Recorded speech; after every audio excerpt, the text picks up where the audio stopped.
Black board छाप। जी हाँ, अनंत सिंह राठौर भैया का चुनाव चिन्ह ब्लैक बोर्ड छाप। भूलिएगा नहीं, 25 जून दिन शनिवार को सुबह 7 बजे से दोपहर 3 बजे के बीच मतदान केंद्र पर जाना है और हमारे भैया को भारी मतों से विजयी बनाना है।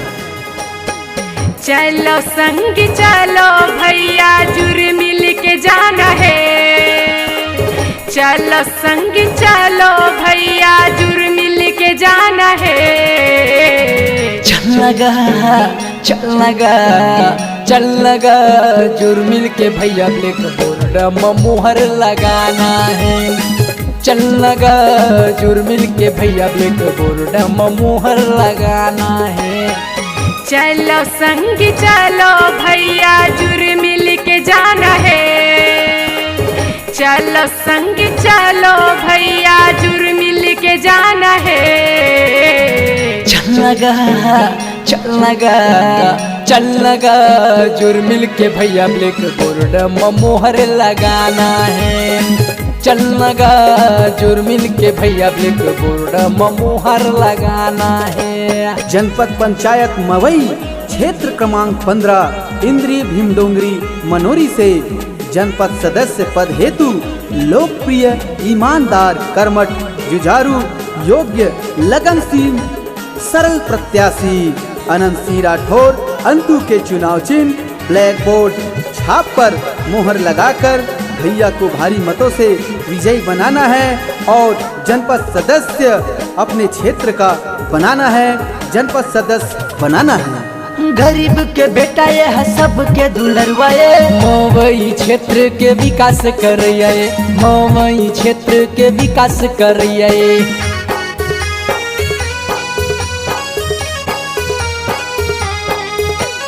गरीब के बेटा ये है सबके दुलरवाए, मवई क्षेत्र के विकास करिए, मवई क्षेत्र के विकास करिए।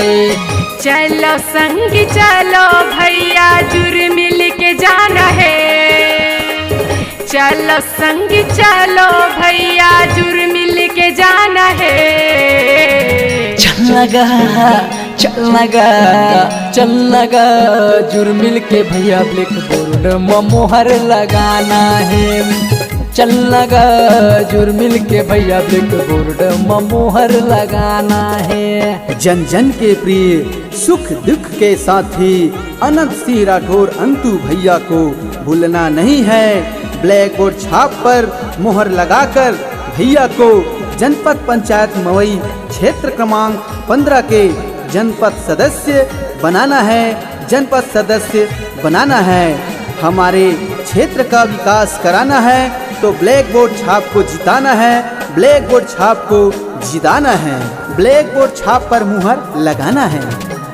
25 जून दिन शनिवार के होटल देह संगी विनती हमार है, होटल देह संगी विनती हमार है।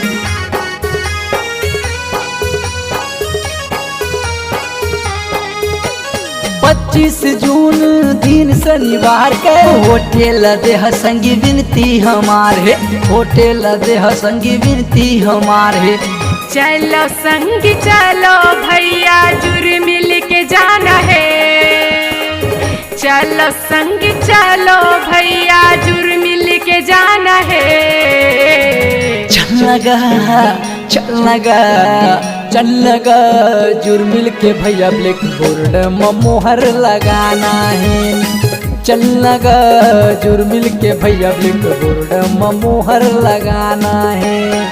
चलो संग चलो भैया, जुर मिल के जाना है। चलो संग चलो भैया, जुर मिल के जाना है। चल लगा जुर मिल के भैया ब्लैक बोर्ड में मुहर लगाना है। चलना वो जुर मिल के दीदी ब्लैक बोर्ड में मुहर लगाना है। चल लगा जुर मिल के भैया ब्लैक बोर्ड में मुहर लगाना है। चलना वो जुर मिल के दीदी ब्लैक बोर्ड में मुहर लगाना है।